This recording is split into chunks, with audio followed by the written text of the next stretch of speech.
You're in one of the fanciest restaurants in Manhattan, 50 floors up, surrounded by billionaires sealing deals over caviar. Suddenly, a little girl in scuffed sneakers drops a champagne flute, and the whole room freezes. But then a calm voice cuts through the silence. She's with me. That moment changes everything for a tech heiress who thought she had it all figured out. Stick around because this true inspired story of gratitude, kindness, and unexpected connections will warm your heart and maybe even change how you see the world. Welcome to Real Life Echo, where we dive into real-life tales that echo the best parts of humanity. If you're new here, hit that like button right now if this hook grabbed you, and subscribe to Real Life Echo so you never miss out on these inspiring stories that remind us what really matters. Alright, let's jump right in. The glass shattered before anyone understood what had happened. It wasn't loud, just the fragile crack of a champagne flute slipping from trembling fingers. But in the candlelit hush of Manhattan's most exclusive dining room, it might as well have been a gunshot. Every head turned. The little girl froze, and the billionaire standing beside her table looked like she'd forgotten how to breathe. She's with me. The words weren't sharp. They weren't angry. They were steady, calm, certain. But they changed everything. This restaurant sat 50 floors above Park Avenue, all polished marble and golden light. The kind of place where deals were whispered over caviar, and people wore watches worth more than most mortgages. A string quartet played near the window, their music floating softly over conversations about IPOs and acquisitions. Emma Carter didn't belong there. Her sneakers were scuffed, her brown curls tied back with a pink elastic that had lost its stretch weeks ago.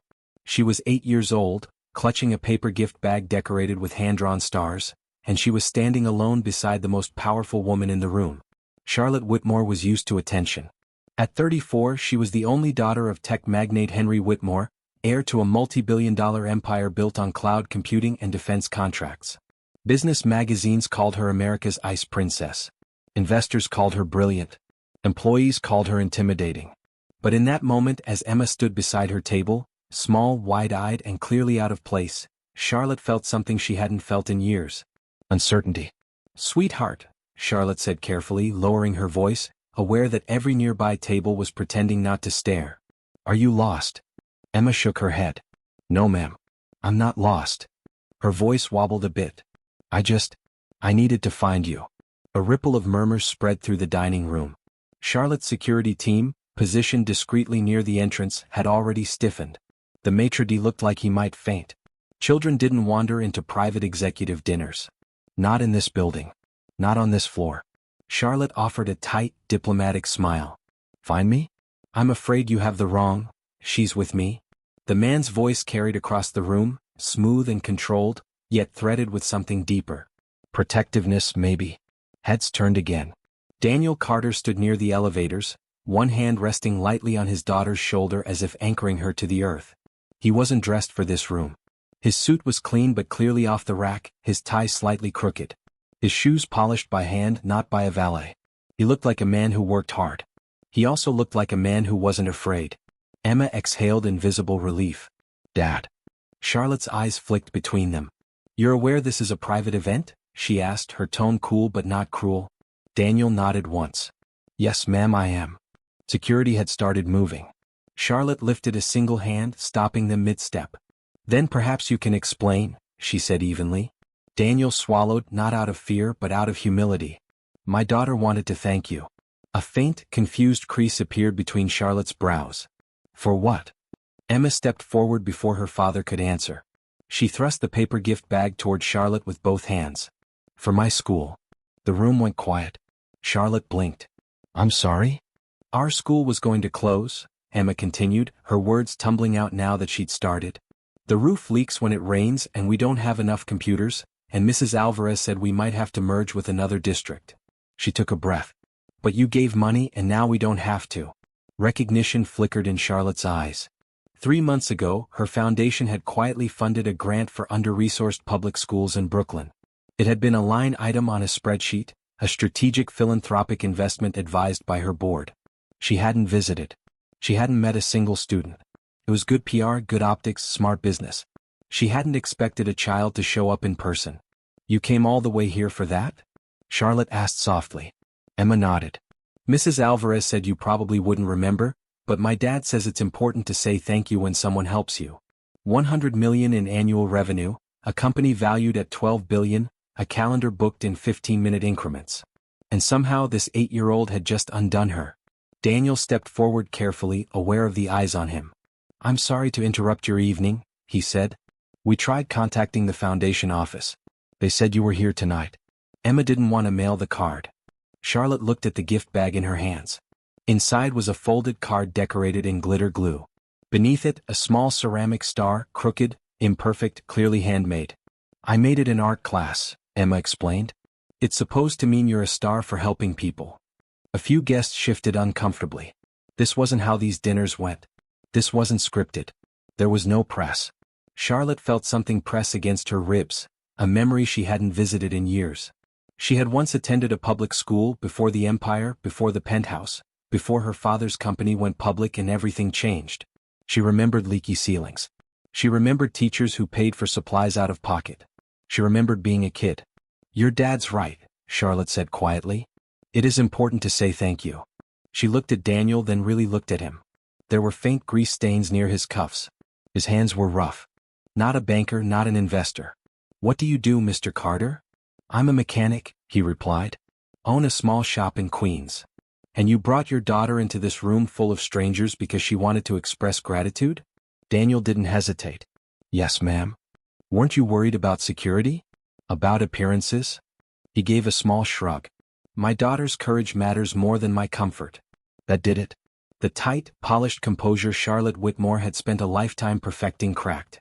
Not dramatically. Not publicly. But enough. She pulled out a chair. "Would you both join me?"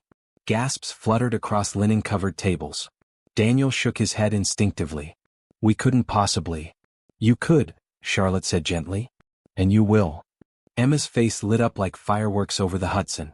They sat. The conversation at neighboring tables faltered. A venture capitalist across the room checked his watch, irritated. The evening's keynote speaker whispered to an assistant. Charlotte ignored all of it. She asked Emma about her favorite subject, science.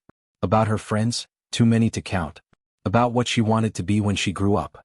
"A teacher," Emma said firmly. "So kids don't lose their schools." Daniel's throat tightened.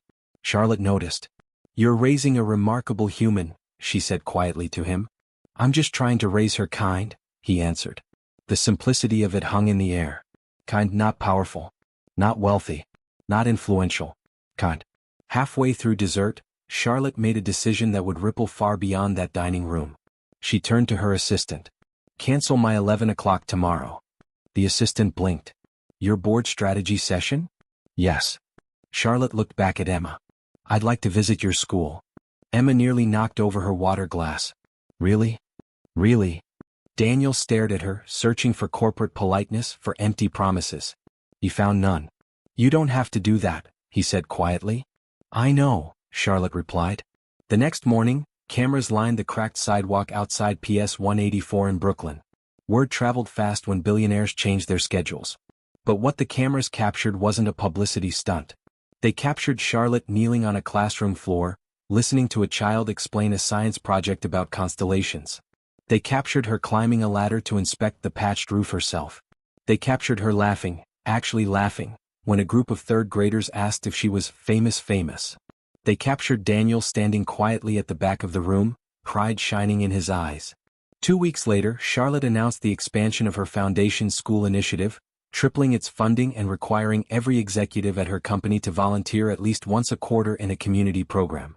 When a reporter asked what inspired the change, she didn't mention strategy.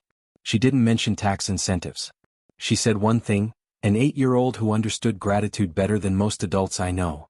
The night of the next executive dinner, Charlotte arrived early. She chose a table near the window. When Daniel and Emma stepped out of the elevator, this time invited, no one stared. "She's with me," Charlotte said before anyone else could speak. And this time it wasn't a defense. It was a declaration. Emma slipped her small hand into Charlotte's. Daniel watched them, his daughter and a woman once described as untouchable, laughing over dessert like old friends. Kindness, he realized, didn't flow in one direction. Sometimes the person with billions needed the reminder just as much as the person with nothing but a handmade ceramic star. High above the city lights, in a room once ruled by power and prestige, something quieter took root. Humanity.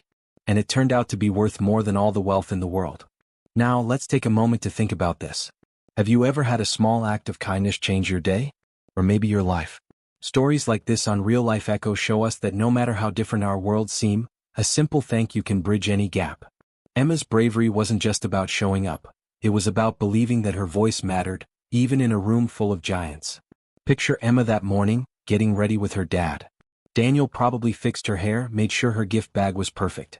He knew the risks, getting turned away, feeling out of place, but he taught her that gratitude is worth the effort. And Charlotte? She started her day like any other, buried in meetings and numbers. But by the end she was rethinking everything.